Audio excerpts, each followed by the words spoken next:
Guru Sri Juta Padakamalang. Hare Krishna, welcome. Our channel, Bhagavad-gita, here it is. We have Bhagavad-gita as it is, translation and commentary by His Divine Grace, A.C. Bhaktivedanta Swami Prabhupada. My name is Latika. We are reading the 7th chapter, Knowledge of the Absolute, which is such a blessing actually in this world to have access to.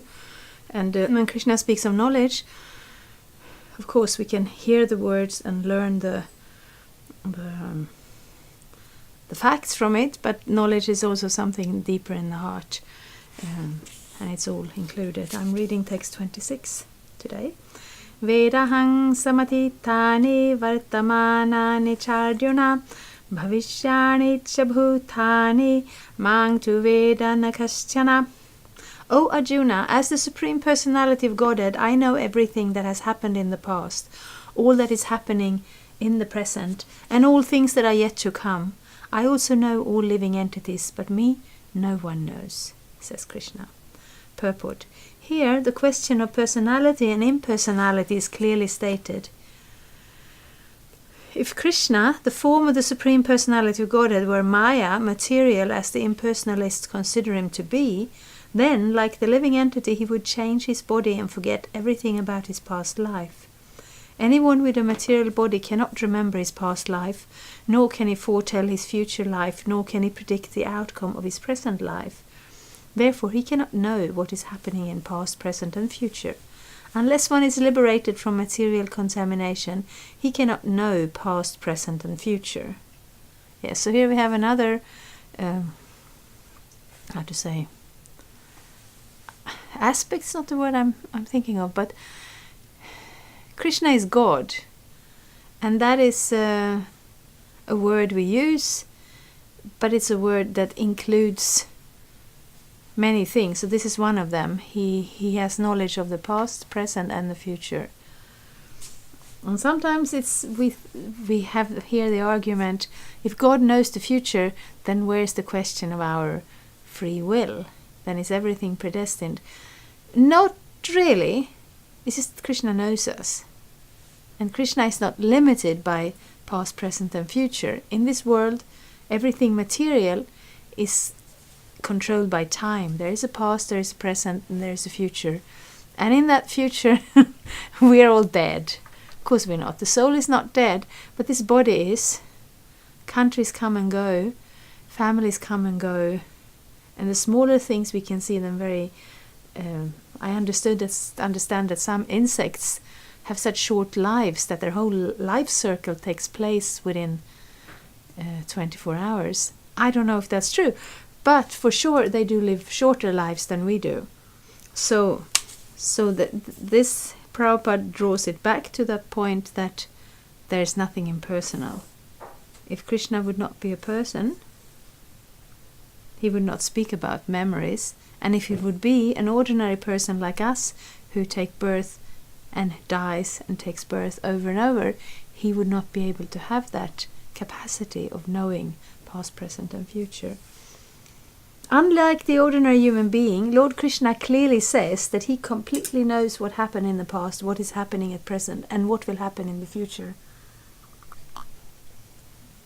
In the 4th chapter we have seen that Lord Krishna remembers instructing Vivasvan, the sun god, millions of years ago. Krishna knows every living entity because he is situated in every living entity's heart as the supersoul. But despite his presence in every living entity as supersoul and his presence as the Supreme Personality of Godhead, the less intelligent, even if able to realize the impersonal Brahman, cannot realize Sri Krishna as the Supreme Person. So we're hearing about that. The Supreme is realized in 3 features. So the first realization is the impersonal Brahman realization. And that is like seeing God from a distance, with no distinguishable features or personalities or characters or activities. So it's something, and it is actually non-different. It is actually the same, but the realization is not complete. So Krishna is there, both as in the form of the super soul, and he also has his own personal existence as the personality of Godhead. But if somebody is not prepared to accept him, then that person, we will get whatever level of God consciousness or realization that we are prepared to go for. Certainly the transcendental body of Lord Sri Krishna is not perishable. He's just like the sun, and Maya is like a cloud. In the material world we can see that there is the sun and that there are clouds and different stars and planets. The clouds may cover all these in the sky temporarily, but this covering is only apparent to our limited vision.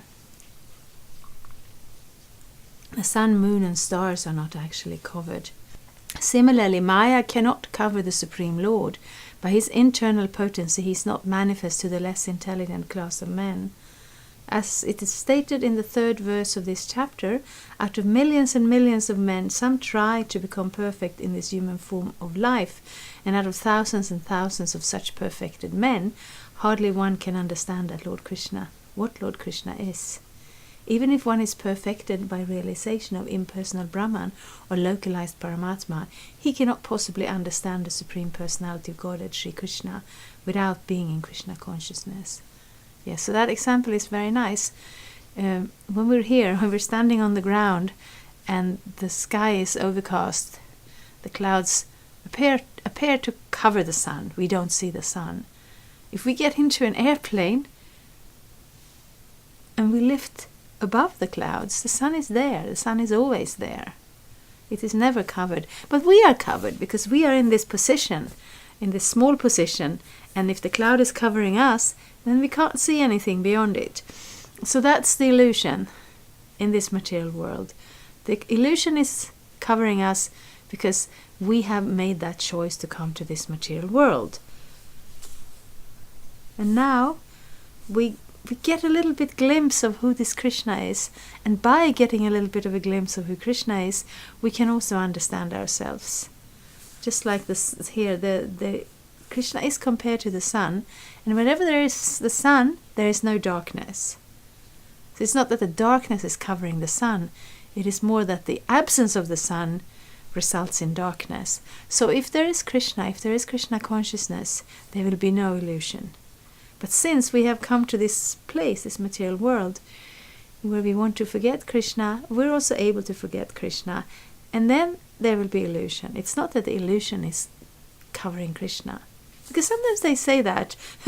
I mean, I have not met these Mayavadis, but sometimes it comes up that they're saying, yes, this is the Brahman. We should realize, because we're that Brahman and we want to be that Brahman. And then in the meanwhile, because it's very difficult to understand, we can worship Krishna, we can focus on him because that's easier. But ultimately that's another Maya. And then that is just so rude. There is nothing like Maya in Krishna's existence, but we may have so many illusions, and we may strive for spiritual knowledge and spiritual realization. And Prabhupada stresses this point very much, over and over and over again, and then sometimes we're wondering, okay, why are we talking about these Mayavadis again? It's because the Bhagavad-gita has been translated and commented and interpreted over and over and over again. So sometimes these verses come up that have previously been touched by that philosophy, and therefore Prabhupada needs to put it right. He needs to help us that we don't fall into that trap of seeing Krishna as an illusion, because then our spiritual progress is hindered. And then, because spiritual progress is nothing but growing our relationship to Krishna. And if we, by reading Bhagavad-gita, come to the conclusion that we should reject Krishna as some form of Maya, then we will certainly miss the point. And if Prabhupada has anything to do, has any say in the matter, he's not going to let us miss the point. So we will hear this point here. We've heard it before. We will hear it again. Because the whole point of spiritual life is to realize who we are. that original spiritual person sitting in the heart right now, covered by this body, right now covered by that Maya of thinking I am this body, and having a limited scope for understanding reality, for how far our senses can reach. That person wakes up with a spiritual identity that was always there, and that identity is always in connection with Krishna. So we have so many yoga methods, we have so many forms of knowledge, we have so many processes. Ultimately, the whole goal of self-realization is to realize our relationship to Krishna, and therefore Bhakti Yoga starts at that point, which makes it both more potent and more easy. But if we get entangled in in the world jugglery of interpreting Krishna as something else than Krishna, then we might miss it. So we don't want to do that. We want to read our Bhagavad-gita, and we want to pay attention to Prabhupada's point of view, because that's the, that's the best angle to understand Krishna's words in the Bhagavad-gita, and that's what we want to do. Thank you so much. Below here in the box I've collected the links I made playlists for all the chapters if somebody would want to go back to them. There are links for finding a Krishna temple, for finding a Bhagavad-gita, and any questions you have, I'll do my best to answer. There's so much room for questions below. Thank you so much. Hare Krishna. Thank you for watching. We aim for updates every Tuesday and Friday. Please come back. If you have any questions or comments, please leave them down there. We also have some links and information for you. And there is, of course, the subscribe button. Thank you. Hare Krishna. I'm a Hare Krishna, and I approve this message.